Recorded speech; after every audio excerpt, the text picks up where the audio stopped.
अस्सलामु अलैकुम वरहमतुल्लाहि वबरकातुह। MS कासमी ऑफिशियल के तमाम नाज़रीन व सामईन इस्तकबाल है।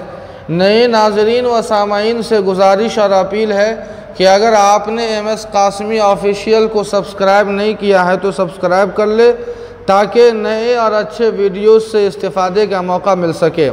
नाज़रीन किराम, हम आप जानते हैं जब किसी अजनबी लड़का और लड़की का निकाह होता है तो मजलिस निकाह के अंदर लड़का और लड़की से इजाब व कबूल कराने के लिए कोई न कोई काजी होता है जो लड़का और लड़की दोनों से इजाब व कबूल कराता है, दो गवाहों की मौजूदगी में और हाज़रीन की मौजूदगी में, और उसके बाद वो खुतबा निकाह पढ़ाता है और उसके बाद जो है दुआ होती है। इस तरह से हमारा निकाह मुकम्मल होता है।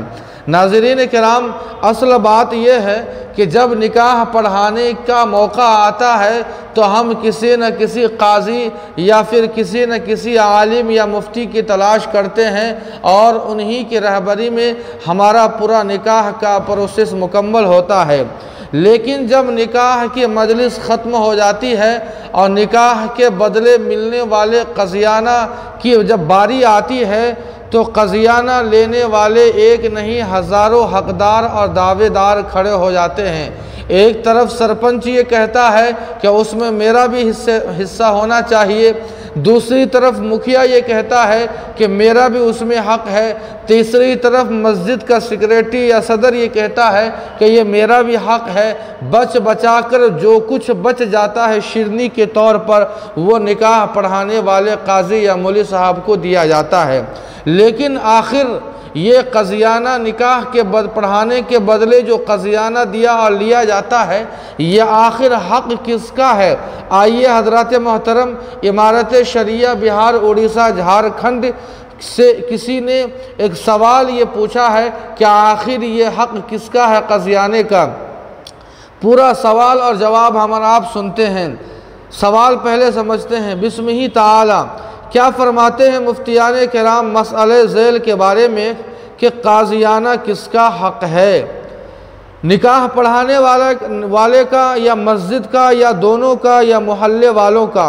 असल में बात यह है कि हमारे यहाँ गांव में बाहर से आने वाले खाह लड़के वाले हों या लड़की वाले, इनसे 5,000 रुपये लेते हैं क़ाज़ियाना के तौर पर, और उनमें से आधा मस्जिद के लिए रखते हैं और आधा मस्जिद के इमाम को जिसने निकाह पढ़ाया है उसको दे देते हैं। इमाम साहब ने जब मसला बताया कि ये क़ाज़ियाना काजी का हक़ होता है न कि मस्जिद का, तो वो कहते हैं कि मोहल्ले वाले ज़बरदस्ती वसूल करते हैं, इसलिए उनको इख्तियार है कि आधा मस्जिद में दे और आधा इमाम साहब को, क्योंकि अगर इमाम साहब पर छोड़ दिया जाए तो इमाम साहब को थोड़ा देकर काम निकाल लेंगे।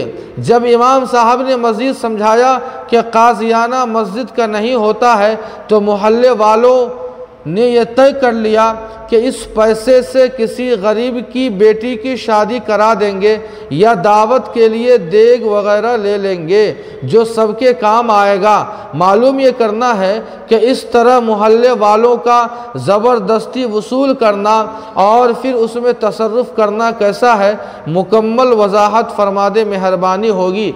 नाज़रीन, ये तो इमारत शरिया से पूछा जाने वाला क़ाज़ियाने के ताल्लुक़ से ये सवाल था। आइए इमारत शरइया ने उसका जवाब क्या दिया है हमारा आप सुनते हैं और अमल की नीयत से सुनते हैं। अल जवाब व बिल्लाहि तौफ़ीक़। बिस्मिल्लाहिर्रहमानिर्रहीम। अल जवाब व बिल्लाहि तौफ़ीक़। बशर्ते सिहत सवाल सूरत मसऊला में नजराना काज़ी निकाह पढ़ाने वाले का हक़ है, खाह इमाम हो या कोई दूसरा। मस्जिद की इंतज़ामिया या मोहल्ला वालों का उसमें हक़ नहीं। ये निकाह पढ़वाने वाले और देने वाले की सवाब दीद पर मौकूफ़ है। मुतय्यन और ज़ोर ज़बरदस्ती न किया जाए। आइंदा इसका ख़याल रखा जाए। इस रुपये को मस्जिद या अवामी ज़रूरियात में ख़र्च करना सही नहीं है। फ़कत वल्लाहु आलमु बिस्सवाब। नाज़रीन, ये क़ज़ियाना के ताल्लुक़ से इमारत शरिया का दिया हुआ जवाब है। हमने और आपने सुना होगा कि ये क़ाज़ियाना ये सिर्फ़ और सिर्फ निकाह पढ़ाने वाले का हक़ होता है, न कि किसी और का ये हक़ होता है। लिहाजा अगर हम और आप इस क़ाज़ियाने के ऊपर ज़ोर ज़बरदस्ती करते हैं, चाहे मस्जिद के हवाले से या किसी और हवाले से, तो ये दुरुस्त नहीं है। ये निकाह पढ़ाने वाले इमाम साहब या काजी साहब का है। उम्मीद है कि हम हक़ वाले को हक़ देंगे। अल्लाह पाक हमें सही समझ आता फ़रमाए। वस्सलामु अलैकुम व रहमतुल्लाह।